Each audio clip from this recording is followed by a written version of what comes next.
سحری کی دعا جو اکثر آپ ٹی وی چینلز کے اوپر سنتے ہیں، وَبِصَوْمِ غَدٍ نَوَيْتُ مِنْ شَهْرِ رَمَضَانَ، یہ علماء اکرام کی خدمت ہے امت کے لیے. قرآن و سنت میں کہیں یہ دعا رپورٹ نہیں ہوئی. نیت کافی ہے، روزہ رکھنے کی کوئی دعا نہیں ہے، صرف نیت ہے، اور وہ تو جنرل ہے. بخاری مسلم دونوں میں حدیث ہے، انما الاعمال بالنیات، اعمال کا دار و مدار نیتوں کے اوپر ہے. تو نیت تو رات کو ہماری ہو جاتی ہے، یہ نہیں ہے کہ آپ نے صبح ایگزیکٹ اسی وقت اپنے دل میں کوئی نیت کو حاضر کرنا، وہ نیت تو ہے. ہاں بعض اوقات ایک ڈبل ذہن میں آ جاتی ہے بات، میں رکھوں نہ رکھوں، کل میں نے سفر پہ جانا ہے، یا اس طرح کا کوئی ایشو میرے ساتھ بن سکتا ہے. تو وہ ابو داؤد میں پھر حدیث ہے کہ نبی علیہ السلام نے فرمایا کہ جس نے طلوع فجر سے پہلے روزے کی نیت کر لی اس کا روزہ درست ہے.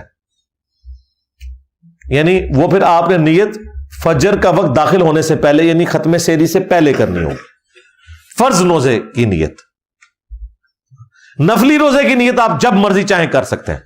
وہ بخاری مسلم میں آتا ہے کہ نبی علیہ السلام گھر تشریف لاتے تھے، امہات المومنین کہتی ہیں کہ پوچھتے تھے ناشتے کے لیے کچھ ہے؟ ہم کہتی تھی کہ ناشتے کے لیے تو کچھ بھی نہیں ہے. آپ ذرا زندگی کے فقر کا لیول دیکھیں. پھر حضور کہتے تھے ٹھیک ہے پھر آج ہم روزہ رکھ لیتے ہیں.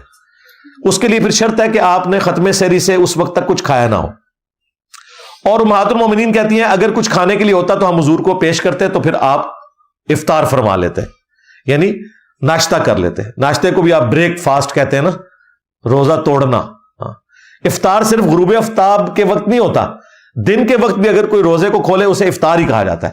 تو نفلی روزہ اس کی نیت آپ فجر کے بعد بھی کر سکتے ہیں، سورج نکلنے کے بعد بھی کر سکتے ہیں، بشرطے کہ کچھ کھایا پیا نہ ہو اس دوران. لیکن فرض روزے کی نیت آپ نے طلوع فجر سے پہلے کر لینی ہے. وہ میں نے ابو داؤد کی حدیث آپ کو بتا دی.